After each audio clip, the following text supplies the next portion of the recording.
నా బిడ్డ మీద ఒట్టేసి అబద్ధం చెప్పబట్టే దాని బ్రతుకలా బద్దలైంది. ఆమె కొడుకు మీరు చేసిన అన్యాయమే దానికి ఉసిరై తగిలింది. దయచేసి ఇప్పుడైనా నిజాన్ని ఒప్పుకోండి. నా తల్లి నీ భార్యని అంగీకరించు. నార్మల్. స్వాతి, ఇప్పుడైనా తెలిసిందా మీ నాన్న అసలు రంగు? మచ్చలేని చంద్రుడన్నావు, నిప్పు లాంటి మనిషి అన్నావు, సత్యహరిశ్చంద్రుడు అన్నావు, తప్పే చేయడని సర్టిఫికెట్ ఇచ్చావు. ఇప్పుడు నీతి తప్పాడు. ఏమంటావు? నేను మాట తప్పను. నన్ను పెళ్లి చేసుకుంటావా? మీ వంశీ అన్నయ్య సాక్షిగా.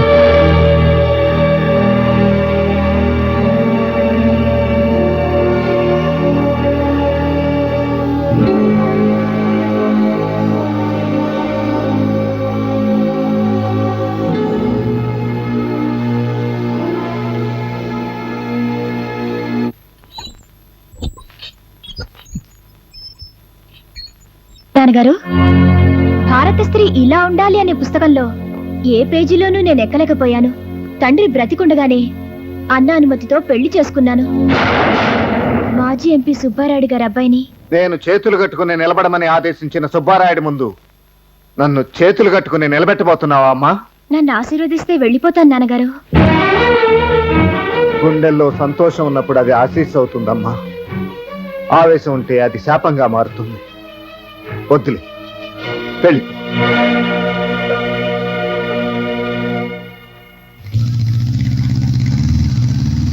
హాయ్ కళ్యాణి. కంగ్రాచులేషన్స్. స్వాతిని పెళ్లి చేసుకున్నారట? ఏం కంగ్రాచులేషన్స్ లేండి. నాకున్న ఏకైక స్నేహితురాలు కళ్యాణి. దాన్ని తీసుకురాకపోతే మీకు ఫుడ్డే లేదంది. దయచేసి ఎక్కండి.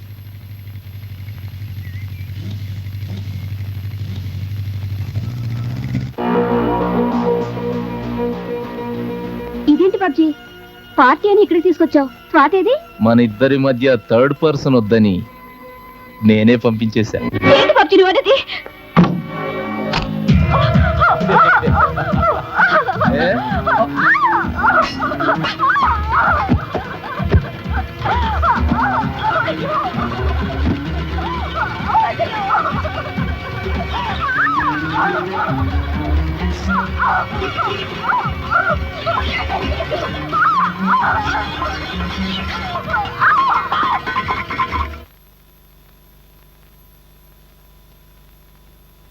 దొరగారు,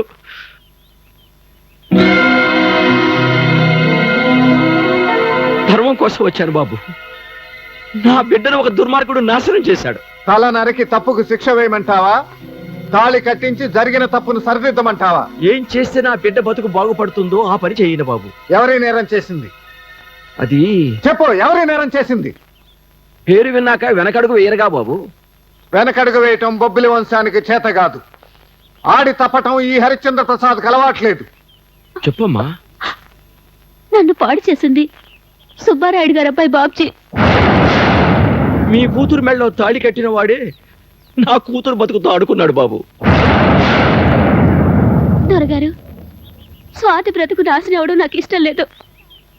నాన్న బలవంతం మీద వచ్చాను గాని నా మూలంగా స్వాతి ఇబ్బందులు పడకూడదు. కుర్చీలో కూర్చున్న వారికి మమతలు మమకారాలు ఉంటే అది కుటుంబ పాలన అవుతుంది గాని ప్రజాపాలన కాదు. నా శాయశక్తులా నీకు న్యాయం జరిగేలా చూస్తాను. సుబ్బారాయుడు,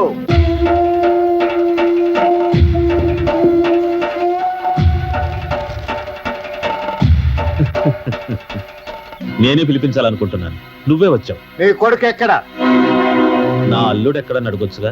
నేను వాడి కాళ్ళు కడిగి కన్యాదానం చేయలేదు, అక్షంతలు వేసి ఆశీర్వదించలేదు. మరి ఇప్పుడు ఏం చేయడానికి వచ్చావు? చెప్పినట్టు వింటే తాళి కట్టించడానికి, కాదంటే తల నరకటానికి. నా కొడుకు ఏం తప్పు చేశాడు? బల్లకట్టు నారాయణ కూతురు జీవితాన్ని పాడు చేశాడు. అందంగా ఉంది, అనుభవించాను. దాన్ని మీ భాషలో పాడు చేయడం అంటారేమో, నాకు తెలియదు. కళ్యాణి నువ్వు భార్యగా స్వీకరించాలి. మరి దీన్నేం చేయమంటావు? వారం రోజులుగా నీ కూతురు నాతో ఉంది. మరి దీన్ని కాపురం అంటావా, వ్యభిచారం అంటావా?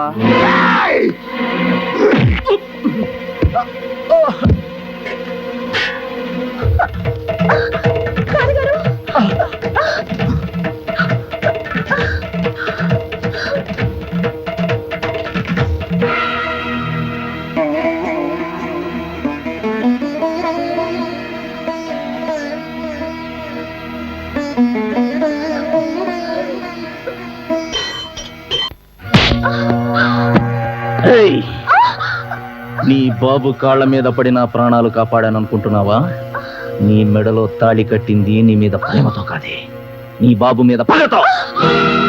నన్ను చేతులు కట్టుకొని నిలబడమని, ఎంపీగా పనికిరావని తీర్పు చెప్పాడు మీ నాన్న. ఇప్పుడు తనే చేతులు కట్టుకొని నిలబడాలి. అందుకే నా కొడుకుని నీకు వలయమని చెప్పాను. ఇప్పుడు నువ్వు మీ నాన్న దగ్గరికి భారత స్త్రీలా వెళ్ళాలి. వెళ్ళి, నాన్న, ఆ ఎంపీ పిఠాపురం చేత రాజీనామా చేయించు, ఆ తర్వాత మా మావయ్యను ఎంపీని చేయి. అలా చేస్తే నా కాపురం నిలబడుతుంది నాన్న అని చెప్పాలి. ఎలా నిలబడుతుంది అనుకుంటున్నావా? చెడగొట్టిన బల్లకట్టువాడి కూతురు కూడా నా కొడుక్కిచ్చి చేస్తాను. మీ నాన్నలాగే నా కొడుకు కూడా 2 ఫ్యామిలీస్ మెయింటైన్ చేస్తాడు. ఇంకా నిలబడ్డవేంటమ్మా? వెళ్ళు. Get out. అయ్యా తీసేసిన మాజీ ఎంపీ గారు నమస్కారం. నిమ్మగడ్డ, పిఠాపురం గారు పోలీసుని పిలిపిస్తున్నాడు. నీ కొడుకు రేప్ చేసే సంగతి చెప్తాడట. ఆ బొబ్బులిద్దరు కూతురు తాళిబొట్టు కోసం ఆగిపోయినా ఆయన ఆశీస్సులతో ఎంపీ అయినవాడు నేను మటుకు వదలన్నాడు. ఆ తర్వాత మీ ఇష్టం. వాడు ఎంపీ పదవికి రాజీనామా చేసేలా చేస్తాను. వెళ్ళి వాణ్ణి మన పాత బంగాళా దగ్గరకు తీసుకురండి. అది దెబ్బంటే రావయ్యా. హరిశ్చంద్ర ప్రసాద్, నీ వంశం, నీ కులం, నీ కుటుంబం అందరూ నిన్ను వెలివేసే పరిస్థితి వచ్చింది కదూ. నీ కూతురు జీవితం చుక్కాని లేని లావలా కొట్టుకుపోతోంది కదూ. ధర్మ సంఘటనలో ధర్మపీఠం నుంచి దిగిపోవాలనిపిస్తోంది కదూ. ఇవన్నీ ఎందుకు జరుగుతున్నాయో తెలుసా? నీ వెనక ధర్మం లేకపోబట్టి. ఆ ధర్మం నా వెనక ఉంది చూడు.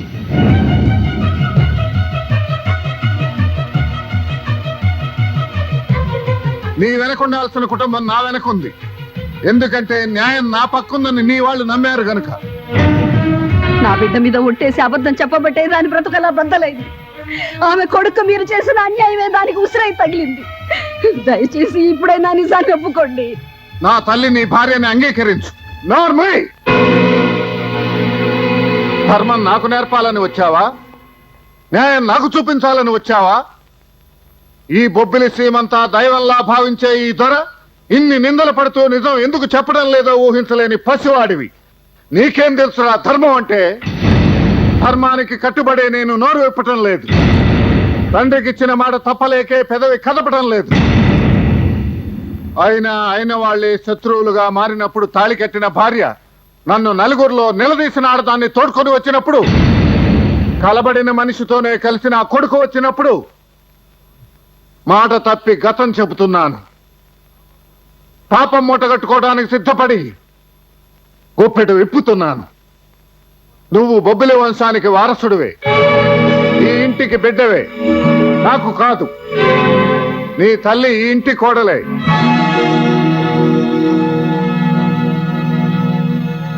దాన్ని నా భార్య కాదు, నా తమ్ముడి భార్య.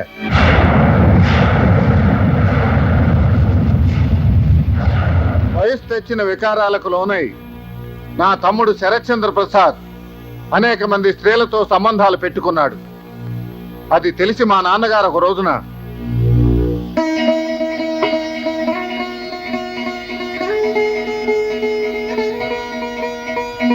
తమ్ముడికి చెప్పే ఈ ముహూర్తం నిర్ణయించారా నాన్నగారు?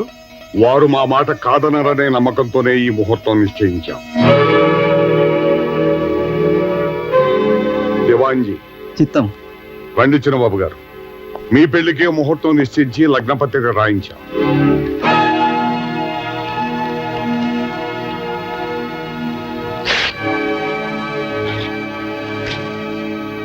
క్షమించండి నాన్నగారు, పెళ్లి చేసుకుంటానని నేను ఒక అమ్మాయికి వాగ్దానం చేశాను.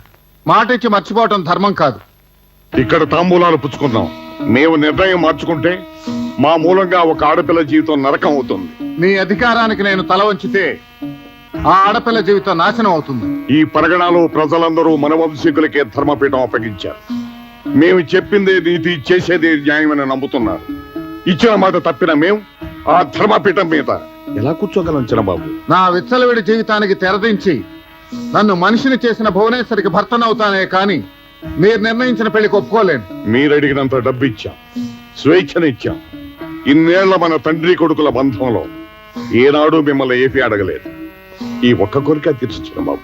నేను చేసిన తప్పులను ఏనాడూ ప్రశ్నించని మీరు ఈ రోజు నేను చేసిన ఒకే ఒక మంచి పనిని ఎందుకు ప్రశ్నిస్తున్నారు? ఆఖరిసారిగా అడుగుతున్నాం, మీ నిర్ణయం మారదా? మారదు.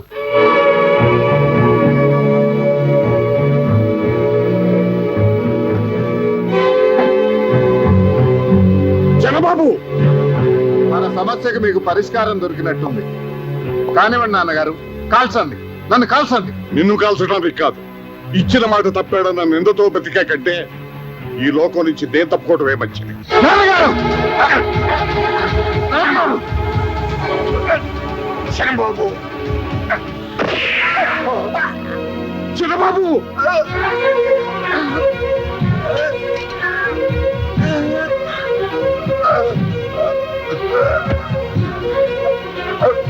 చంద్రబాబు, చంద్రబాబు,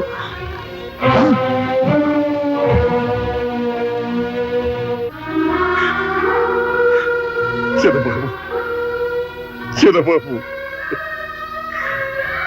ఏ పరువు కోసం ఇన్నాళ్ళు పరితపించిపోయాను, ఏ ప్రతిష్ఠ కోసం ప్రాణత్యాగానికైనా సిద్ధపడ్డాను, అదంతా మట్టిపాలైపోయింది, అంతా మట్టిపాలైపోయింది.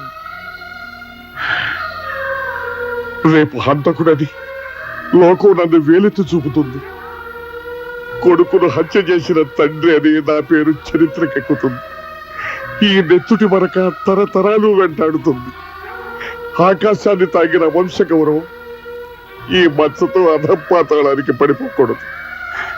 నేరం చేసిన నేను ధర్మపీఠ మీద కూర్చోకూడదు, ధర్మపీఠ మీద కూర్చోకూడదు. నాన్నగారు, కావాలని మీరు ఈ నేరం చేయలేదు.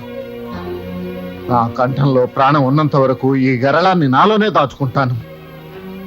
మూడో కంటికి తెలియకుండా ఈ నిజాన్ని భూస్థాపితం చేస్తాను. పెద్దబాబు, చాలయ్యా, ఆ మాట చాలు పెద్దబాబు, ఆ మాట చాలు, చాలు. నాన్నగారు! కన్న తండ్రికిచ్చిన మాట కోసం తమ్ముడి శవాన్ని ఈ నిజాన్ని భూస్థాపితం చేశాను.